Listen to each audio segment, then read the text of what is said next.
ጤናና ሰላማችሁን ፈጣሪ አብዝቶ እንዲሰጣችሁ ሁሌም የሚመኘው አወል ስሪንቃ የግብርና ፕሮግራም ነው። አወል ስሪንቃ የግብርና ፕሮግራም ሁልጊዜ ስለ ግብርና ግንዛቤ በመፍጠር በግብርና እየተሳተፉ ላሉ ዜጎች መረጃ በመስጠት ላይ ይገኛል። አወል ስሪንቃ የግብርና ፕሮግራም ዛሬ ስለ ቀይ ስር ነው መረጃ ይዤ የመጣሁት። ቀይ ስርን ስናመርት ማየት ትኩረት ማድረግ የሚገባንን ነጥቦች እናነሳለን። ከዛ ጋር የተያያዙ ሌሎችንም ሀሳብ አካፍላችኋለሁ። ቀይ ስርን በዓለም ደረጃ በከፍተኛ መጠን ከሚያመርቱ አገሮች ውስጥ ሩሲያ፣ ፈረንሳይና ዩናይትድ ስቴትስ ከ1 እስከ 3 የሚጠቀሱ ሲሆን ከአፍሪካ ደግሞ ግብፅ፣ ናይጄሪያና ጋና እንደዚሁ ከ1 እስከ 3 የሚጠቀሱ አገራቶች ናቸው። አገራችን ከአፍሪካ በ8ኛ ደረጃ ላይ ተቀምጣለች። ይህንን ካልኩኝ ቀይ ስርን ለማምረት ምን ላይ ትኩረት ማድረግ አለብን የሚለውን ከዚህ በታች እናያለን። ቀይ ስርን በተሳካ ሁኔታ ለማምረት በተለይ በአፈር ዝግጅት ወቅት በዘር መዝራትና ከተዘራ በኋላ እንክብካቤ ላይ ማተኮር እጅግ አስፈላጊ ነው።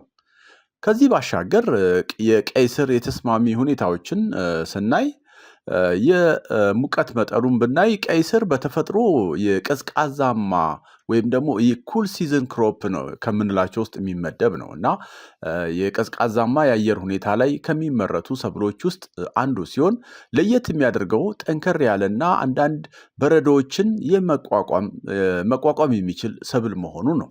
በሌላ በኩል ደግሞ በጣም ቀዝቃዛ የአየር ሁኔታ በሚኖርበት ወቅት የቀይ ስር እድገት ዘገምተኛ ሊሆን ይችላል። ስለዚህ ከ4.5 እስከ 30 ዲግሪ ሴንቲግሬድ ባለው የአፈር ሙቀት የቀይ ስር ዘሮች መብቀል ይችላሉ። ሆኖም ግን ትክክለኛው የሙቀት መጠኑ ከ18 እስከ 24 ዲግሪ ሴንቲግሬድ ቢሆን የተሻለ ይሆናል። የአፈር የሚፈልገው የአፈር አይነቶችን ወይም የአፈር መስፈርቶቹን ስናይ ጥልቀት ያለው በደንብ መፋሰስ የሚችል ጥብቀት የሌለው ለም ሆኖ የአሸዋማ ባህሪ ያለው አፈር በተሻለ ደረጃ ይመረትበታል። ከባድ የሸክላማ አፈር ላይ ዘርተን ከሆነ የስር መሰረቱ ላይ ችግር ይገጥመዋል። እንዲሁም ቅርጻቸው ከተለመደው ወጣ ያሉና በገበያ ተመራጭ ያልሆኑ ቀይ ስሮችን እንዲፈጠሩ ሊያደርግ ይችላል። ቀይ ስር ከ5.8 እስከ 7 የአፈር ፒኤች መጠን ያለው አፈር ይፈልጋል። ነገር ግን እስከ 7.6 ፒኤች ድረስ የመቋቋም ባህሪ አለው። የአሲዳማ አፈር የንጥረ ነገር እጥረት ችግሮችን ሊፈጥር ይችላል እና የፒኤች መጠኑ ከፍ ለማድረግ አሲዳማ የሆነ አፈር ከሆነ በኖራ መታከም አለበት። የደረሱ ቀይ ስሮች የጨዋማነት ባህሪን መቋቋም ሲችሉ፣ ችግኞች ግን በአንጻራዊ ሁኔታ ተጋላጭ ናቸው። ስለዚህ ቀይ ስር በኦርጋኒክ ቁስ የበለጸገ በአግባቡ መፋሰስ የሚችል ለም አፈር ላይ በጥሩ ሁኔታ ይመረታል። አሲዳማ አፈርን ደግሞ ልናስወግድ ይገባል። የአተካከል ሁኔታውን ስናይ ቀይ ስር በቀጥታ ከዘር ወይም ከችግኝ በመደብ ላይ በማዘጋጀት መትከል ይቻላል። ስንዘራ የምንጠቀመው በዘሮች መሃል 10 ሴንቲሜትር በመስመሮች መሃል 30 ሴንቲሜትር ክፍተት እንዲኖር በማድረግ እና ዘሮቹን ደግሞ ከ1.5 እስከ 3 ሴንቲሜትር ጥልቀት በመፍጠር መዝራት ይኖርብናል። በሰብሉ መሃል ያለው ክፍተት ለቀይ ስር ወሳኝ ነው። ስለሆነም ከመጠን በላይ መጨናነቅን እንዳይኖር ማድረግ ይገባል። ይሄ ምንድነው? አሁን ስፔሲንግ ወይም ደግሞ በመሃል ምንተው ርቀት በተለይ እነዚህ ስር ላይ ያሉ እንትኖች የመጠናቸው ላይ አሉታዊ ወይም አዎንታዊ ተጽዕኖ ይኖረዋል ማለት ነው እና በይበልጥ በተለይ የምናቀራርብ ከሆነ በጣም ትንንሽዬ ነው የሚሆነው ፎርም የሚያደርገው የቀይ ስር ራስ ማለት ነው። በዛው ባሰፋነው ደግሞ ቁጥር ደግሞ በጣም ትልልቅ ይሆንና ገበያው የሚፈልገው መጠን እንዳናገኝ እንዳናመርት ሊያደርገን ይችላል ማለት ነው። ስለዚህ ስፔሲንጉን ጠብቀን ልንዘራ ወይም ልንተክል ይገባል ማለት ነው። ከዘራም በኋላ እንክብካቤ ማድረግ የመጀመሪያው ያው ውሃ ማጠጣት ነው። ውሃ ወጥ የሆነ የእርጥበት ያለው አፈር እንዲኖር በየጊዜው በተለይም ከተዘራ በኋላ ውሃ ማጠጣት ያስፈልጋል። ውሃን በአግባቡ በማጠጣት የማያቋርጥ እርጥበት እንዲኖር አስፈላጊ ነው። ነገር ግን ከመጠን በላይ ውሃ እንዲኖር መፍቀድ አይመከርም። ማዳበሪያ በምንዘራበት ወቅት 181 ኪሎ ግራም ኤንፒኤስ ማዳበሪያን እንድንጨምር ይመከራል። ፈጣን እድገትን ለማበረታታት ከዘራን ከ6 ሳምንት በኋላ 50 ኪሎ ግራም ናይትሮጅን ማዳበሪያን ልንተገብር ወይም ልንጨምር ይገባል።